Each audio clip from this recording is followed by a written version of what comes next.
Hola, ¿qué tal? Soy el profesor Esteban Gabriel Aguilar Alcántara e imparto clases en la telesecundaria oficial número 0737 Jacinto Canec, que está ubicada en la colonia Ampliación San Pablo, en el municipio de Chimalhuacán, Estado de México. El objetivo de este video es dar a conocer el modelo educativo para el fortalecimiento de telesecundaria en su documento base.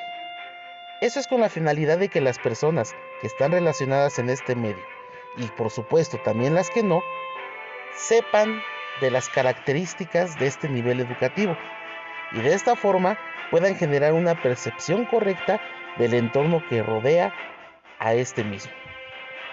Sin más por el momento, comencemos. Como antecedentes, sabemos que el rezago educativo en nuestro país ha existido desde el periodo colonial, inclusive pasando por independencia, pasando por la inestabilidad entre este periodo junto con el porfiriato, posterior al porfiriato en la época revolucionaria, la primera época post-revolucionaria, y tenemos que hacia la década de los 60 el país comienza de cierta forma a tomar un rumbo diferente. En esta década es cuando se decide implementar cambios, dentro de los cuales en el nivel educativo se decide emplear un programa piloto a través de un circuito cerrado de televisión con el cual el gobierno formó teleaulas. Estas teleaulas iban de cierta forma encaminadas hacia las zonas rurales, ya que, como sabemos, lamentablemente siempre han sido las más desprotegidas. Ahora, ¿cómo ha evolucionado la telesecundaria? Hacia 1965 se lanza la campaña de alfabetización que promueve el uso de la radio y la televisión.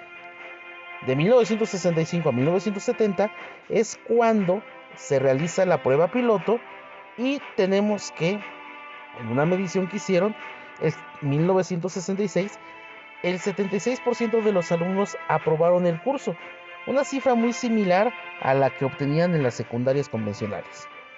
Hacia 1968 contábamos con una matrícula de 6.569 alumnos y 300 teleaulas, pero en lo que es al cabo de 2 años, estas cifras prácticamente se potencializaron, ya que hacia 1970, con el empleo de la videocinta y la expansión de este programa piloto hacia el norte del país, tenemos que los alumnos eran en aquel entonces 29.316 y ya había 571 telesecundarias. Ahora, esto era muy importante para el gobierno porque se dieron cuenta que obtenían niveles similares de aprendizaje a los de una secundaria convencional, solo que con un bajo costo. Y esto es obvio porque obviamente en la telesecundaria un docente es el que imparte todas las asignaturas, mientras que en la secundaria convencional hay un docente por cada asignatura. Llega la década de los 70 y entonces se genera una reforma educativa donde ya se le da forma a la telesecundaria. Es decir, ya aparece la figura del supervisor, del director, plazas para maestro y comienza la misma descentralización. Ahora, hacia 1981 se crea la unidad de telesecundaria con un papel normativo para la gestión del sistema, que técnicamente es lo que de cierta forma vamos a comentar más adelante. Para 1982 el número de planteles se quintuplica y el de alumnos se duplica. Con el lanzamiento de los satélites Morelos, la red de EduSat adquiere mayor eficiencia y el alcance obviamente es mayor. Así es, 1988 y en el periodo hasta 2004, la escuela secundaria es obligatoria. Es decir, es un proceso que se nombra en 1993, pero sabemos que estas reformas se emiten en un año pero tardan otros más para poder llevar a cabo su función. Hacia 2005 tenemos que llega a su máximo histórico la matrícula de telesecundaria en aquel entonces, ya que tenían una matrícula de 6.724.765. En la actualidad, según datos del Instituto Nacional para la Evaluación de la Educación, las telesecundarias representan el 48% de los planteles educativos de secundaria.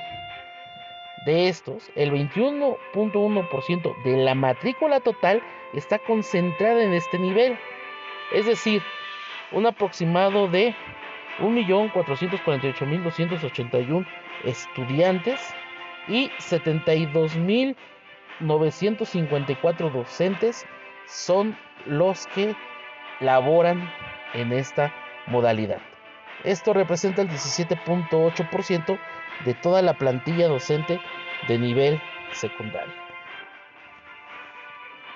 Enseguida tenemos el marco referencial. Para empezar, ¿qué es un marco referencial? Estos suelen ser documentos sobre los cuales se delimitan las funciones de este sistema educativo.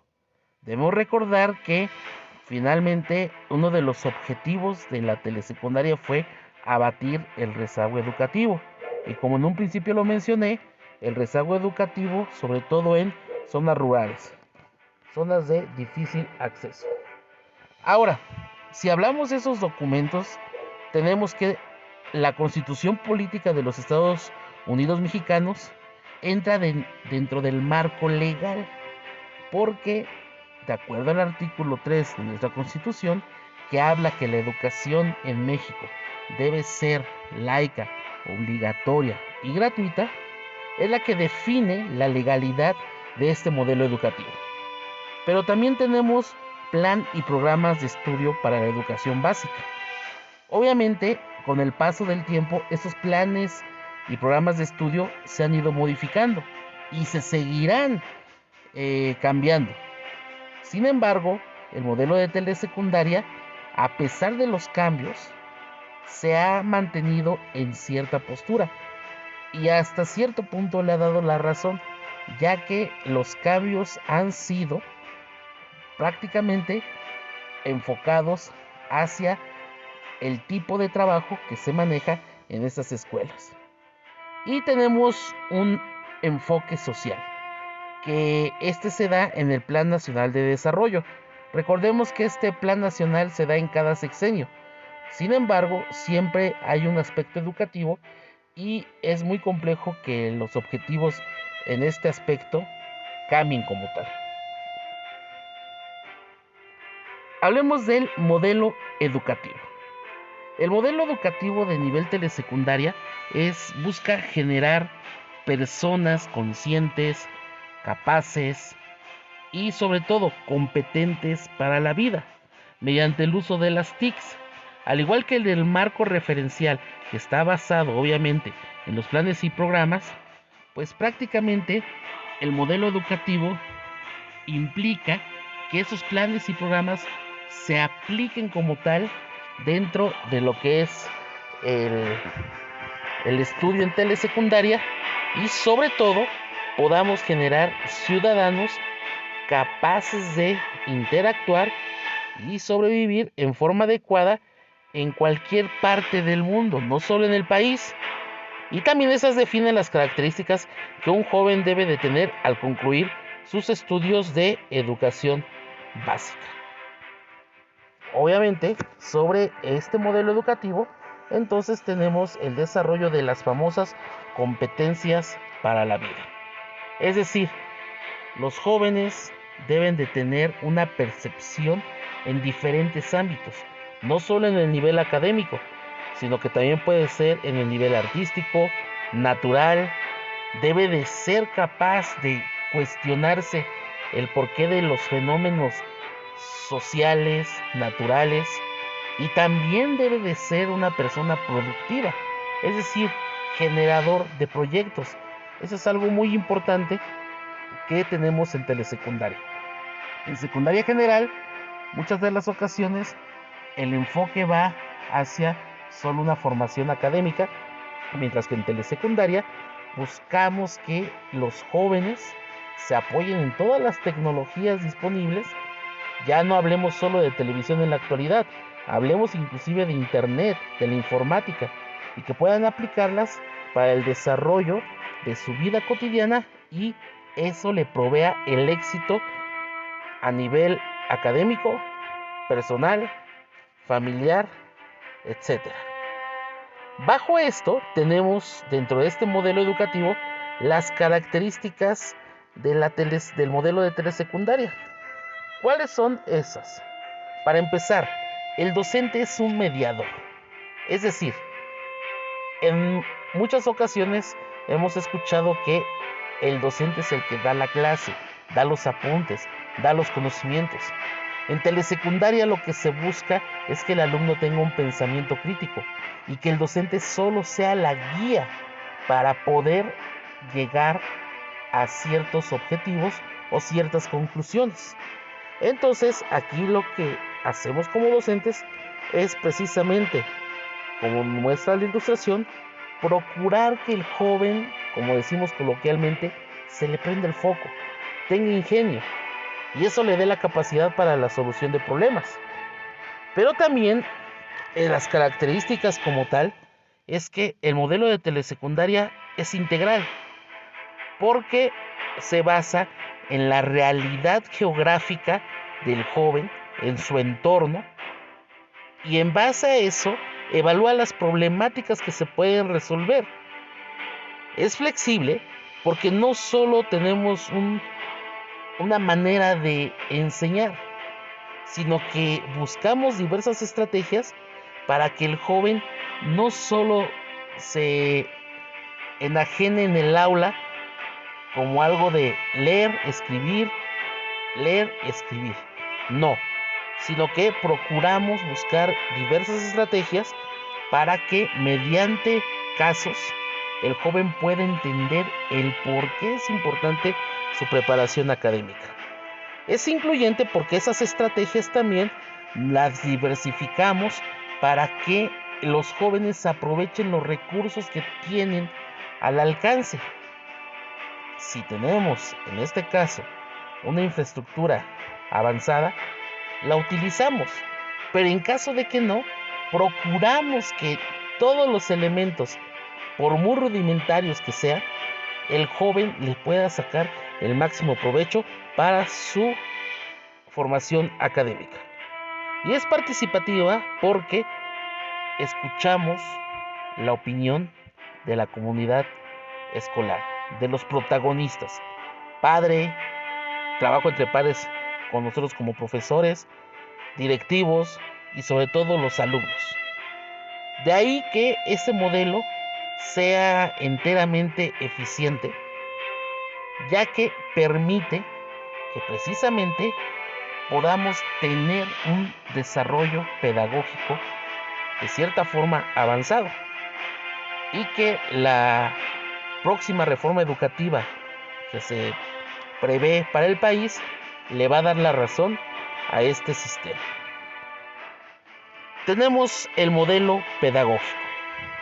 Este modelo pedagógico tiene como principal protagonista al alumno, es decir, el centro de todo es el mismo alumno. Eso es también demasiado relevante porque anteriormente se veía al alumno como el objeto. Aquí no. Aquí lo importante es ver al alumno como el humano, la persona, la materia humana, la que va a resolver los problemas que vengan en el futuro. Y para lo cual este modelo pedagógico se va a apoyar de un eje, una estructura. Esa estructura se va a basar, como lo mencioné anteriormente, en los planes y programas de estudio para la educación básica, que insisto, a pesar de que cambian, de todas maneras, en modelo telesecundaria procuramos guiar hacia esos cambios para poder aprovecharlos de mejor manera. Tenemos un diseño instruccional. En este diseño instruccional, técnicamente lo que hacemos es apegarse a los planes y programas, pero los contenidos se trabajan por secuencias. Dentro de esas secuencias, en nivel telesecundaria, tenemos una división. Es decir, la introducción le llamamos para empezar. El desarrollo del tema le llamamos manos a la obra. La evaluación es lo que aprendimos. Y el reforzamiento de esos conocimientos para saber más. En base a esa secuencia, el alumno genera conocimiento mediante proyectos o casos específicos e integra todos los demás conocimientos que tenga para la solución de un problema, algo que es llamado como sistema modular. Bajo esto, obviamente, el alumno tiene más herramientas y no se queda con la parte de solo leer el libro y quedarse con eso, sino por el contrario, cuestionarse si en verdad lo que dice el maestro o lo que dicen los libros es correcto. Y por otra parte tenemos estrategias de reforzamiento a la formación y el aprendizaje. En estas estrategias prácticamente tenemos 3 momentos. Al inicio del ciclo escolar, con un curso propedéutico donde se le dé una ampliación al alumnado de lo que es el modelo de telesecundaria de acuerdo al grado que vaya a cursar, y obviamente el diagnóstico de los conocimientos previos. Tenemos durante el ciclo escolar el segundo momento, que aquí es donde ya tomamos o planteamos actividades extracurriculares y cocurriculares, es decir, tanto la cuestión en artes, educación física, pero también la cuestión en tecnología. Tecnología, a diferencia de la secundaria general o las secundarias convencionales, tecnología, aquí lo que hacemos es plantear un proyecto productivo que el alumno pueda aplicar para su propio beneficio y por ende beneficia a la comunidad. Entonces, dentro de esos proyectos productivos tenemos tanto agricultura, punicultura, horticultura, elaboración de panes o de algún alimento procesado, etcétera. Y eso obviamente al alumno le da más herramientas y a veces hasta lo define para lo que realmente quiere estudiar a nivel profesional. Y al final del ciclo escolar, que es el último momento, que prácticamente ahí lo que hacemos es la regularización de los alumnos con rezago educativo. Por otra parte, el modelo pedagógico también tiene estas características. Formación docente.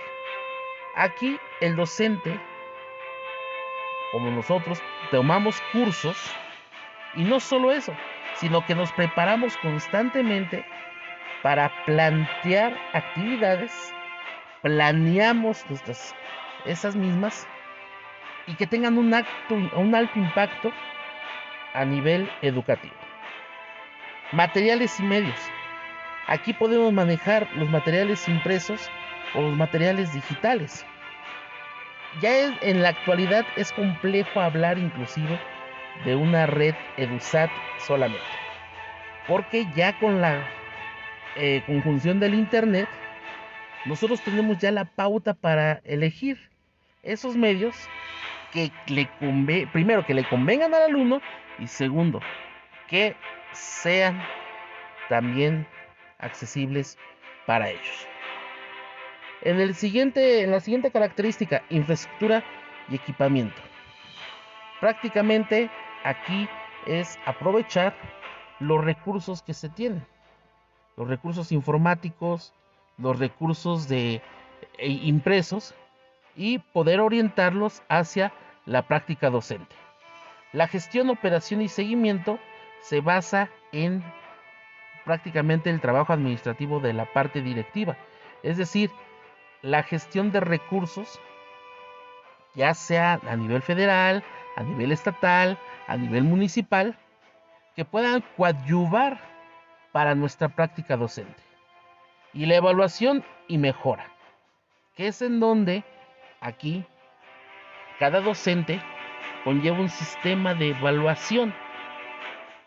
Generalmente en telesecundaria hacemos una evaluación continua, pero también es válido aplicar otro tipo de evaluaciones.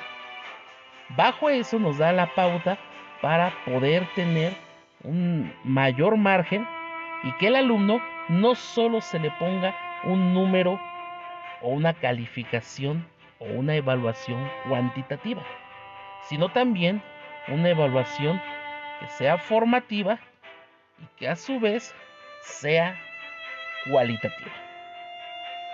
Bajo todo esto, el modelo de telesecundaria ha demostrado ser un excelente pionero de inclusive las reformas educativas que el país ha ido modificando. Por lo tanto, para las personas que no confíen en este modelo educativo, les menciono, confíen en las telesecundarias.